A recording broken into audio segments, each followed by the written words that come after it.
A ação da amizade. Vez que outra é bom nos determos por alguns minutos para refletir um pouco sobre a ação da amizade em nossas vidas. A amizade é o sentimento que une as almas umas às outras, gerando alegria e bem-estar. A amizade é a suave expressão do ser humano que necessita intercambiar as forças da emoção sob os estímulos do entendimento fraternal. Inspiradora de coragem e de abnegação, a amizade enfloresce as almas, abençoando-as com resistências para as lutas. Há no mundo moderno muita falta de amizade. O egoísmo afasta as pessoas e as isola. A amizade as aproxima e irmana. O medo agride as almas e as infelicita. A amizade traz paz e alegra os indivíduos. A desconfiança desarmoniza as vidas, e a amizade equilibra as mentes, dulcificando os corações. Na área dos amores de profundidade, a presença da amizade é fundamental. Ela nasce de uma expressão de simpatia e firma-se com as raízes do afeto seguro, fincadas nas terras da alma. Quando outras emoções se enfraquecem no vai e vem dos choques, a amizade perdura, companheira devotada das pessoas que se estimam. Se a amizade fugisse da terra, a vida espiritual dos seres se esfacelaria. Ela é meiga e paciente, vigilante e ativa. Discreta se apaga para que brilhe aquele a quem se afeiçoa. Sustenta na fraqueza e liberta nos momentos de dor. A amizade é fácil de ser vitalizada. Cultivá-la constitui dever de todo aquele que pensa e aspira. Porquanto ninguém logra o êxito se avança com aridez na alma ou indiferente no enlevo da sua fluidez. Quando nos cônjuges os impulsos sexuais do amor passam, a amizade fica. Quando a desilusão apaga o fogo dos desejos nos grandes romances, se existe amizade, não se rompem os liames da união. A amizade de Jesus pelos discípulos e pelas multidões dá-nos até hoje a dimensão do que é o amor na sua essência mais pura, demonstrando que ela é o passo inicial para essa conquista superior, que é a meta de todas as vidas e mandamento maior da lei divina. Existe uma forma de cultivar a amizade e construir o entendimento. Como acontece ao trigo, no campo espiritual do amor, não será possível colher sem semear. Examine, pois, diariamente a sua lavoura afetiva. Irrigue-a com a água pura da sinceridade, do perdão, da atenção, sem esquecer jamais do adubo do amor, do carinho e do afeto. Imite o lavrador prudente e devotado, e colherá grandes e preciosos resultados.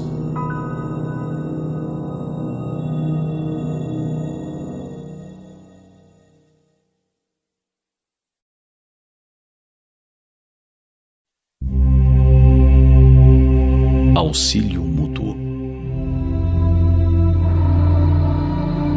Em zona montanhosa, através de região deserta, caminhavam dois velhos amigos, ambos enfermos, cada qual a defender-se quanto possível contra os golpes do ar gelado, quando foram surpreendidos por uma criança semimorta na estrada, ao sabor da ventania de inverno. Um deles fixou o singular achado e exclamou irritadiço: "Não perderei tempo. A hora exige cuidado para comigo mesmo. Sigamos à frente." O outro, porém, mais piedoso, considerou: "Amigo, salvemos o pequenino. É nosso irmão em humanidade." "Não posso", disse o companheiro endurecido. "Sinto-me cansado e doente." Este desconhecido seria um peso insuportável. Temos frio e tempestade. Precisamos chegar à aldeia próxima sem perda de minutos. E avançou para diante em largas passadas. O viajor de bom sentimento, contudo, inclinou-se para o menino estendido. Demorou-se alguns minutos, colando-o paternalmente ao próprio peito, e aconchegando-o ainda mais, marchou adiante, embora menos rápido. A chuva gelada caiu metódica pela noite adentro, mas ele, amparando o valioso fardo, depois de muito tempo, atingiu a hospedaria do povoado que buscava. Com enorme surpresa, porém, não encontrou aí o colega que havia seguido à frente. Somente no dia imediato, depois de minuciosa procura, foi o infeliz viajante encontrado sem vida, numa vala do caminho alagado. Seguindo à pressa e a sós, com a ideia egoísta de preservar-se, não resistiu à onda de frio que se fizera violenta e tombou encharcado, sem recursos com que pudesse fazer face ao congelamento. Enquanto que o companheiro, recebendo em troca o suave calor da criança que sustentava junto do próprio coração, superou os obstáculos da noite frígida, salvando-se de semelhante desastre. Descobrira a sublimidade do auxílio mútuo. Ajudando o menino abandonado, ajudar a si mesmo. Avançando com sacrifício para ser útil a outrem, conseguira triunfar dos percalços do caminho, alcançando as bênçãos da salvação recíproca.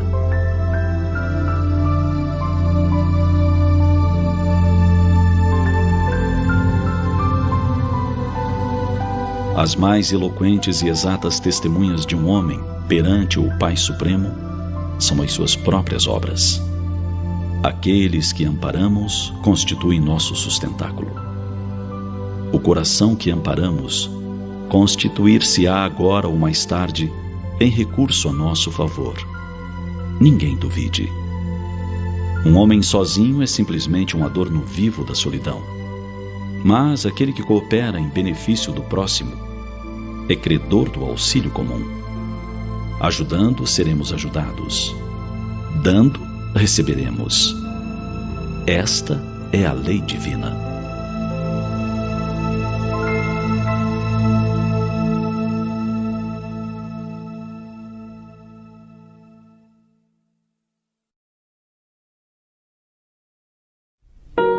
O erro. Quem é que nunca fez nada de errado? Naturalmente, todos nós, algumas vezes na vida, cometemos erros, seja intencionalmente ou não. O erro faz parte do aprendizado. Por trás de todo erro está a ignorância, o orgulho ou o egoísmo. O ignorante erra por desconhecer. O orgulhoso por se julgar mais importante do que as demais pessoas. E o egoísta por pensar somente em si. O que caracteriza o erro não são os padrões sociais ou as diretrizes éticas estabelecidas, mas sim suas consequências sobre o indivíduo e a sociedade. O que torna algum gesto desacertado são os seus efeitos malignos. Erramos quando nossos atos ferem alguém, quando invadimos o direito à felicidade do próximo, quando destruímos ao invés de construir. Numa palavra, erramos sempre que geramos sofrimento para os outros ou para nós mesmos. Por estar vinculado ao sofrimento, vemos que o erro não é um bom negócio. Entretanto, se formos sábios, saberemos tirar frutos dele. De uma forma muito especial, Deus sempre cuida para que dos nossos equívocos tiremos algo de bom. Isto acontece por meio da lei de causa e efeito, que faz com que todo bem, como todo mal realizado, retorne ao seu realizador. No campo dos sofrimentos, isto se chama expiação. Mas para tornar o processo menos penoso, podemos recorrer ao arrependimento e à reparação.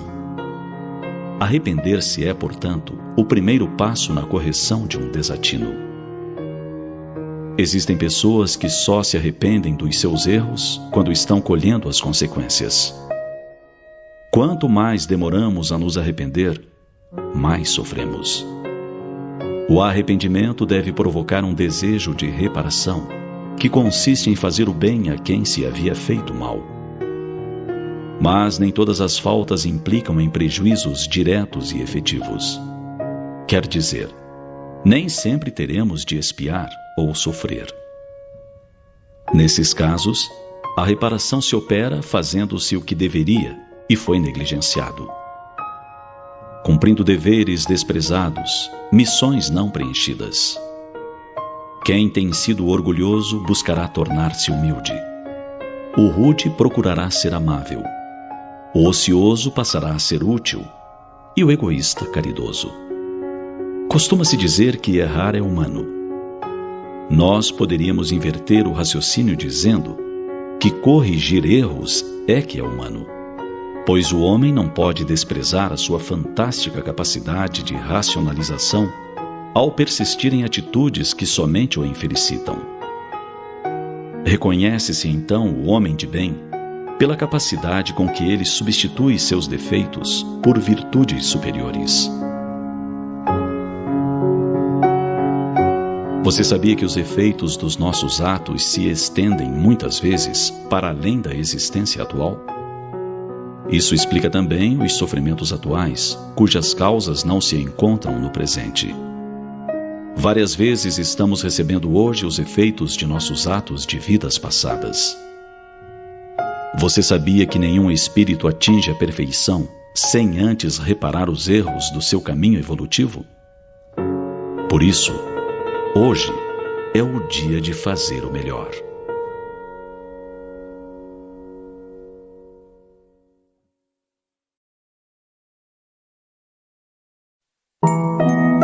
O consolo. Um dos maiores serviços que o Espiritismo presta à humanidade é o consolo. O consolo de sabermos os porquês da vida. Por que nascemos? Por que sofremos? Por que morremos? E quanto a esta última indagação, o conhecimento da vida após a morte representa um dos maiores avanços já conseguidos pelo homem. Quem de nós nunca chorou pela morte de uma pessoa amada? Os mais insensíveis, os mais materialistas, tanto quanto os mais descrentes, não importando o tamanho da sua descrença, sofrem pela perda de alguém. É porque o amor e as pessoas amadas dão significado à nossa vida. Muitos filósofos materialistas chegaram a afirmar que a vida não vale a pena, porque é somente o conjunto de alguns anos de dor que culminam com uma dor maior, a morte. Outros tantos sonhadores levaram a vida inteira à procura da fonte da juventude, que lhes garantiria a vida eterna. Finalmente, outros ainda esconderam suas mágoas contra a morte numa frieza superficial, forçando a aceitação de uma fatalidade que a própria razão humana repele.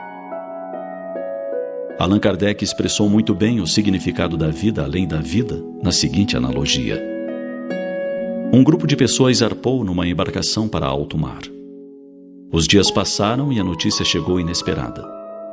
O barco fora tolhido por um naufrágio, não restando sobreviventes.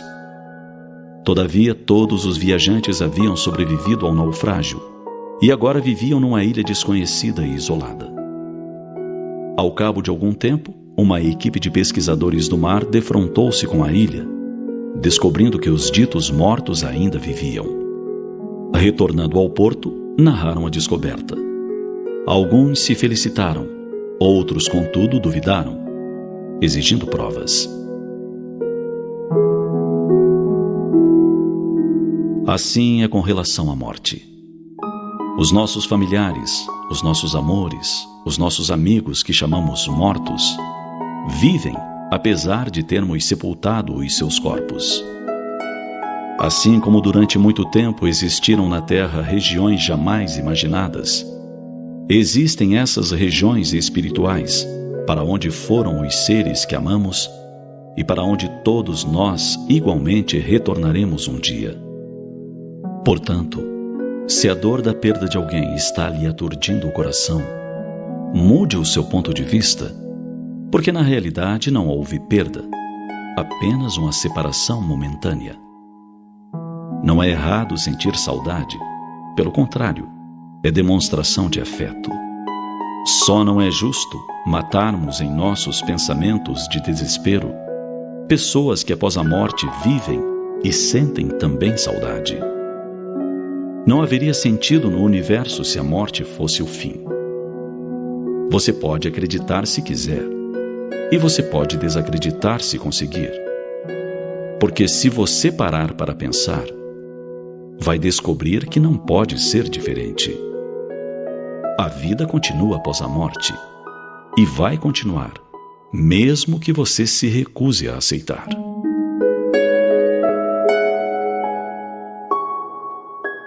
Pense nisso. Francisco Cândido Xavier transmitiu milhares de comunicações de espíritos que forneceram detalhes íntimos de quando estavam vivos e que receberam confirmação dos familiares. Muitas dessas comunicações podem ser encontradas em vários livros, com o depoimento dos familiares, que comprovam a sua autenticidade. Todas essas pessoas não poderiam ter sido iludidas ao longo de tantos anos. Pense nisso, mas pense agora.